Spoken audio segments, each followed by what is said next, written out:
Assalamualaikum warahmatullahi wabarakatuh. Kembali lagi bersama kami di sini Ladang Batur Entertain. Baiklah teman-teman yang akan berjuang di tahap ketiga. Kali ini masih kita hadirkan dengan soal-soal Al-Quran hadis. Kali ini akan berkaitan materi hudud ya teman-teman. Ya, semoga apa yang kami sampaikan ini bermanfaat bagi teman-temannya nantinya. Baiklah, tidak berlama-lama teman-teman, langsung saja ke pembahasan soalnya. Soal nomor 1. Pengertian zina muhsan adalah A. Perbuatan zina yang dilakukan oleh anak yang baru balik. B. Perbuatan zina yang dilakukan oleh orang yang sudah menikah. C. Perbuatan zina yang dilakukan oleh orang yang belum pernah menikah. D. Perbuatan zina yang dilakukan secara terang-terangan. E. Perbuatan zina yang dilakukan secara tersembunyi.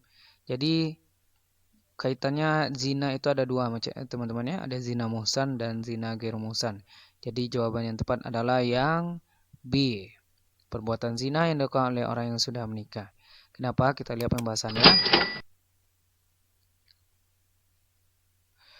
Macam-macam zina ini ada dua. Ada zina muhsan. Jadi kalau yang muhsan itu dilakukan orang yang sudah pernah menikah, teman-teman. Ya. Selanjutnya ada zina ghair muhsan. Zina yang dilakukan oleh orang yang belum pernah menikah. Jadi sudah jelas jawabannya di sini teman-teman adalah yang B, yaitu yang sudah menikah, zina muhsan. Baiklah soal nomor 2 teman-teman. Hukuman bagi pelaku zina ghair muhsan adalah A. dirajam sampai mati, B. dicambuk 100 kali, C. dicambuk 100 kali dan dibuang keluar kota selama 1 tahun, D. dicambuk 80 kali, E. dicambuk 80 kali dan dibuang keluar kota selama 1 tahun. Jawaban tepat di sini adalah yang C ya. Sini sudah dikasih tanda teman-teman. Kita lihat pembahasannya di mana zina ghair muhsan itu yang belum pernah menikah ya. Kemudian dicambuk 100 kali dan diasingkan keluar kota selama 1 tahun teman-teman. Jadi ini sesuai dalam surah An-Nur ayat 2 teman-teman. Azaniyatu wazani fajalidu kulla wahidin minhuma mi'atal jaldat. Wala ta'khuzkum bihima ra'fatum fi dinillahi in kuntum tu'minuna billahi wal yaumil akhir wal yashhada azabahuma ta'ifatum minal mu'minin. Yang mana artinya perempuan yang berzina, laki-laki yang berzina, maka deralah tiap-tiap seorang dari keduanya 100 kali derah.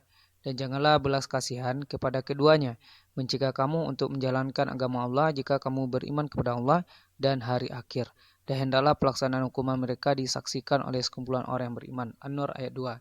Jadi hukumannya dicambuk 100 kali dan diasingkan keluar kota selama 1 tahun teman-teman. Baik, soal nomor 3.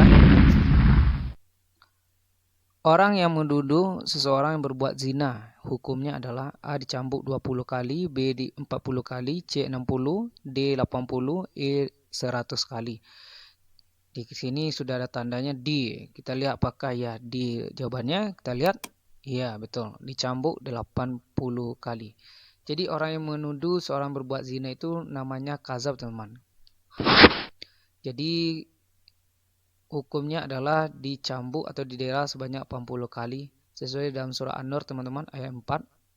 Walladzina yarmunal muhsanati tsumma lam ya'tu bi arba'ati syuhada'a fajliduhum thamanina jaldatan wa la taqbalu lahum syahadatan abada wa ulaika humul fasiqun. Dan orang yang menuduh wanita-wanita yang baik berbuat zina dan mereka tidak mendatangkan 4 orang saksi, dia tidak bisa mendatangkannya teman-teman, maka deralah dia 80 kali dera. Dan janganlah kamu terima kesaksian mereka untuk selamanya dan mereka itu orang yang fasik. Kalau bagi yang yang berbuat zina itu dia menuduh berbuat zina itu bagi hamba saya dalam surah An-Nisa ayat 25 itu 40 kali. Jadi kali ini tidak ada lagi hamba saya atau budak teman-teman ya. Jadi sudah jelas jawabannya adalah 80 kali dera hukumannya. Selanjutnya teman, soal nomor 4. Menurut Imam Malik, had bagi peminum khamar adalah A. dicambuk 20, B. dicambuk 40 kali, C. dicambuk 60 kali, D. dicambuk 80 kali, E. dicambuk 100 kali. Di sini D, apakah betul? D, ya, dicambuk 80 kali. Kenapa? Kita lihat. Mengenai jumlah pukulan, ulama berbeda pendapat. Jumlah diantaranya ada Imam Malik di sini, Abu Hanifah, Ahmad bin Hambal. Pukulan had minuman keras adalah 80 kali, teman-teman. Mereka beralasan bahwa para sahabat telah bermusyawarah menetapkan secara ijma bahwa had minuman keras ada 80.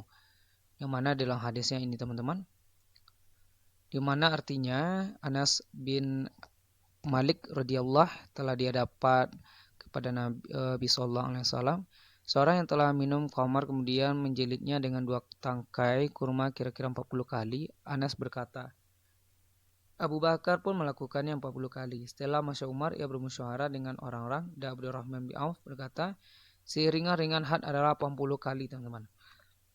Maka Umar menetapkan had minuman khamar dengan 80 kali pukulan.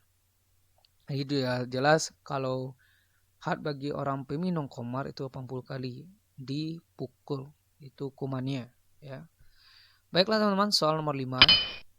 Had laki-laki dan perempuan yang mencuri adalah dipotong tangannya. Hal ini terdapat dalam surat A Al-Maidah ayat 38, B Al-Maidah ayat 83, C Al-Maidah ayat 23, D An-Nisa ayat 48, E An-Nisa ayat 32. Jawaban yang tepat yaitu adalah yang A Al-Maidah ayat 38. Kita lihat pembahasannya. Had mencuri, menyamuk dan merampok, ya. Wasariku wasariqatu faqta'u aydiyahuma jazaa'um bima kasaba nakalam minallah wallahu azizun hakim. Laki-laki yang mencuri dan perempuan yang mencuri, potonglah tangan keduanya sebagai pembalasan bagi mereka yang kerjakan sebagai siksaan dari Allah. Dan Allah Maha Perkasa lagi Maha Bijaksana. Al-Maidah ayat 38. Jadi dalam surat Al-Maidah ayat 38. Baik, soal nomor 6. Menurut mazhab Imam Malik, nisab barang yang dicuri adalah 2 dirham, B 3 dirham, C 4 dirham, D 5 dirham, E 6 dirham. Jawaban tepat adalah yang B 3 dirham. Kita lihat. Di sini ada batas-batas seandainya dia melakukan pencurian, teman-teman. Barang itu harus menyampai nisab. Ya, kalau tidak mencapai nisab ya tidak dikenakan hukuman gitu ya. Jadi kalau nisab bagi orang yang mencuri menurut mazhab Hanafi itu 10 dirham, Syafi'i 3,340 gram emas atau seperempat dinar. Mazhab Maliki dan Hambali nisab yang dicuri seperempat dinar atau 3 dirham, ya. Jadi harga atau nilai dinar dan dirham selalu berubah-ubah. Diperkirakan 1 dinar itu adalah 10 sampai 12 dirham. Jika dirakakan dengan emas, maka 1 dinar setara dengan 13,36 gram. Jadi yang ditanyakan adalah mazhab Maliki tadi ya. Kita lihat dulu apakah Maliki atau Syafi'i. Maliki ya. Kalau Maliki itu adalah 3,34 dirham atau 3 dirham gitu ya. 3 dirham ini dia. Baik, lanjut nomor 7. Menurut Imam Malik dan Imam Syafi'i, had bagi seorang yang mencuri untuk kedua kalinya adalah A dipotong tangan kanannya, B dipotong tangan kirinya, C dipotong kaki kirinya, D dipotong kaki kanannya, E dipenjara sampai dijera. Jawaban tepat di sini adalah yang C, teman-teman. Kenapa yang C? Ini berdasarkan hadis ya. Pemberian had kepada pencuri menurut Imam Malik dan Imam Syafi'i, jika dia mencuri pertama kali ya dipotong tangan kanannya, tapi yang kedua kalinya adalah kaki kirinya. Jadi sudah jelas jawabannya kaki kirinya. Kalau yang ketiga kali potong tangan kiri, kalau keempat kali kaki kanannya. Jika mencuri untuk kelima kalinya dan seterusnya hukumannya adalah takzir dan dipenjara sampai bertaubat atau jera, teman-teman ya. Tidak punya tangan dan tidak punya kaki. Tidak akan mungkin dia mencuri lagi kalau seperti itu ya, teman-teman. Baik, soal nomor 8. Ketentuan sanksi ya bagi pencuri disebut juga dengan A buga, B kazaf, C uqobah, D hudud, E pidana. Jawaban tepat adalah yang C uqobah. Jadi diberikan ketentuan sanksi bagi pencuri disebut dengan uqobah, teman-teman ya. Ini dia. Oke. Baik, soal selanjutnya, soal nomor Oh, sudah ada jawabannya, yaitu E ya. Tindakan hukum yang dapat dilakukan terhadap buga. Buga itu adalah pemberontakan, teman-teman. Jadi A langsung memerangi kelompok tersebut, B membiarkan saja karena tidak ada aturan hukumnya, C meninggalkan kelompok tersebut, D melarikan diri, E mengirimkan utusan untuk mengetahui penyebab tindakan kelompok tersebut. Jawaban yang tepat yang E, teman-teman. Kita lihat pembahasannya. Ini dia. Bagaimana tindakan kita bagi orang yang melakukan pemberontakan. Sudah kita lihat di sini ada beberapa. Yang pertama itu adalah mengirim utusan ya kepada mereka untuk mengetahui sebab melakukan pemberontakan.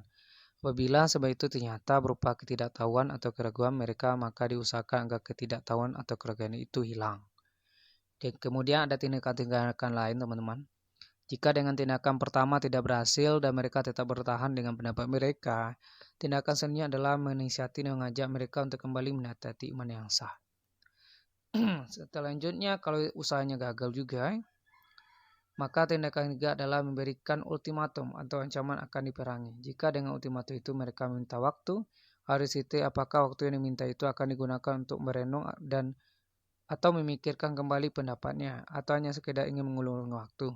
Jika ada alasan bahwa mereka akan berpikir untuk menghilangkan keraguan, mereka dapat diberikan kesempatan. Tapi jika ternyata mereka hanya ingin mengulur waktu, tidak perlu diberi kesempatan.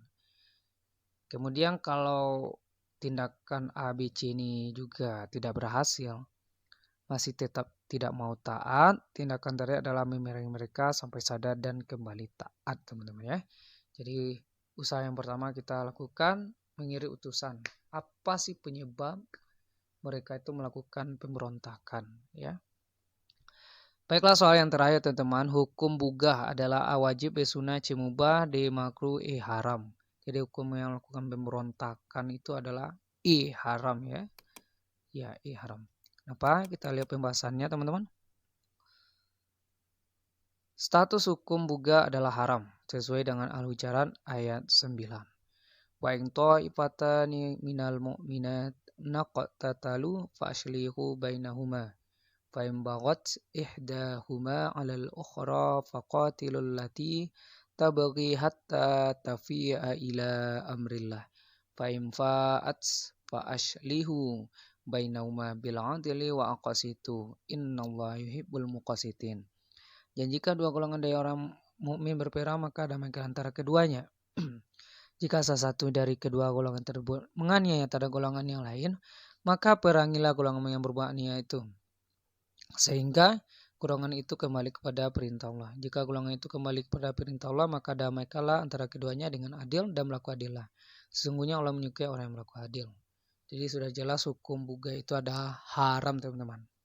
Baiklah, mungkin itu saja pembahasan kita, teman-teman, pada hari ini. Mudah-mudahan kita sambil menunggu jadwal dari tahap ketiga ini, kita persiapkan diri terlebih dahulu untuk bertempur, untuk menyelesaikan soal-soal yang akan diberikan nanti di tahap ketiga, teman-teman.